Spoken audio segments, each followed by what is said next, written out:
ಮುಡಾ ಕೇಸ್ಗೆ ಸಂಬಂಧಪಟ್ಟ ಹಾಗೆ ಸಿಎಂ ವಿರುದ್ಧ ಎಫ್ಐಆರ್ ದಾಖಲು ಮಾಡುವುದಕ್ಕೆ ಜನಪ್ರತಿನಿಧಿಗಳ ವಿಶೇಷ ನ್ಯಾಯಾಲಯ ಆದೇಶವನ್ನ ಕೊಡ್ತಾ ಇದ್ದ ಹಾಗೆ ಒತ್ತಡ ಹೆಚ್ಚಾಗ್ತಾ ಇದೆ ಮುಖ್ಯಮಂತ್ರಿಗಳ ರಾಜೀನಾಮೆಗೆ. ಕೋರ್ಟ್ ತೀರ್ಪನ್ನ ಒಪ್ಪಿಕೊಂಡು ಸಿಎಂ ರಾಜೀನಾಮೆಯನ್ನ ಕೊಡಬೇಕು. ಸರಿಯಾದ ರೀತಿಯಲ್ಲಿ ತನಿಖೆಯನ್ನ ನಡೆಸುವುದಕ್ಕೆ ಮುಖ್ಯಮಂತ್ರಿಗಳು ಸಹಕರಿಸಬೇಕು ಅಂತ ಹೇಳಿ ಬೆಂಗಳೂರಿನಲ್ಲಿ ಸಿಎಂ ರಾಜೀನಾಮೆಗೆ ಬಿಜೆಪಿ ರಾಜ್ಯಾಧ್ಯಕ್ಷ ಬಿವೈ ವಿಜಯೇಂದ್ರ ಆಗ್ರಹವನ್ನ ಮಾಡಿದ್ದಾರೆ.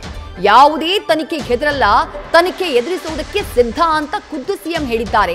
ಎಫ್ಐಆರ್ ರಿಜಿಸ್ಟರ್ ಮಾಡಿ 3 ತಿಂಗಳಲ್ಲಿ ವರದಿ ನೀಡುವಂತೆ ಕೋರ್ಟ್ ಹೇಳಿದೆ.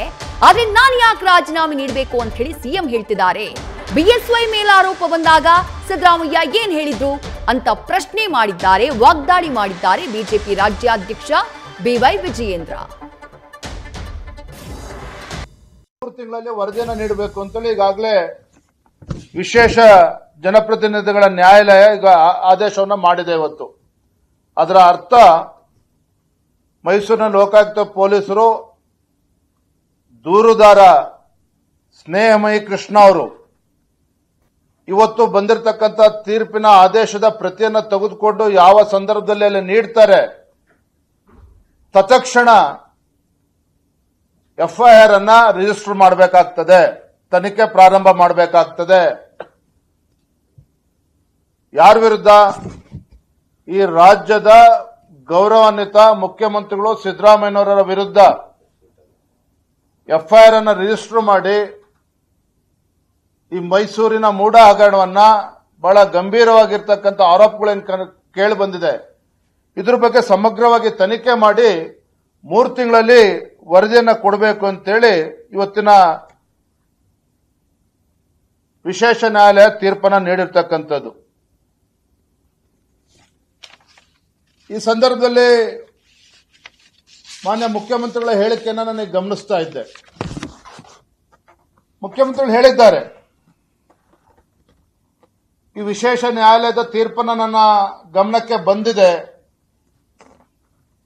ನಾನು ಯಾವುದೇ ತನಿಖೆಗೆ ಹೆದರೋದಿಲ್ಲ, ತನಿಖೆನ ನಾನು ಎದುರಿಸೋದಕ್ಕೆ ಸಿದ್ಧನಿದ್ದೇನೆ, ಆದರೆ ರಾಜೀನಾಮೆ ಕೊಡೋದಿಲ್ಲ. ನಾನ್ಯಾಕೆ ರಾಜೀನಾಮೆ ಕೊಡಬೇಕು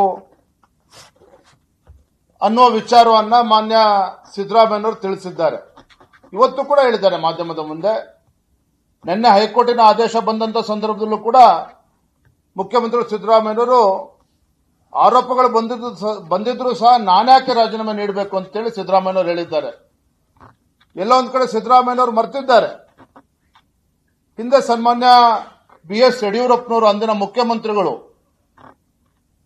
ಯಡಿಯೂರಪ್ಪನವರು ಮುಖ್ಯಮಂತ್ರಿಗಳಿದ್ದಾಗ ಆರೋಪಗಳು ಬಂದಂತ ಸಂದರ್ಭದಲ್ಲಿ ಸಿದ್ದರಾಮಯ್ಯನವರು ವಿರೋಧ ಪಕ್ಷದ ನಾಯಕರಿದ್ರು.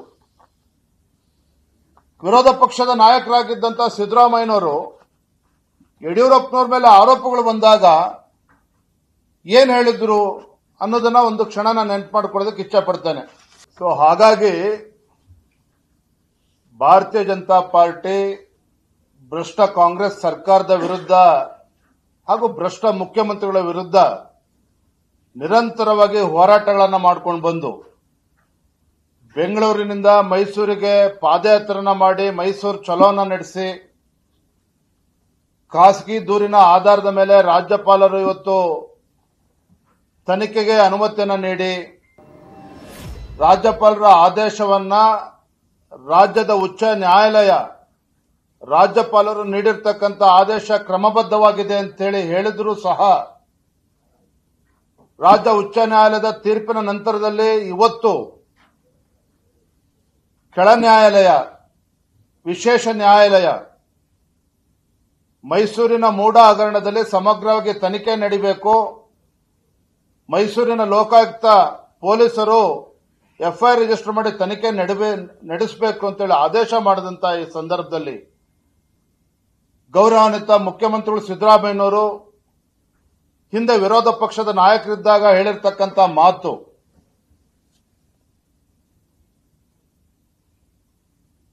there cannot be a fair investigation, there cannot be a free and fair investigation when impartial investigation when the accused person is in the helm of the affairs.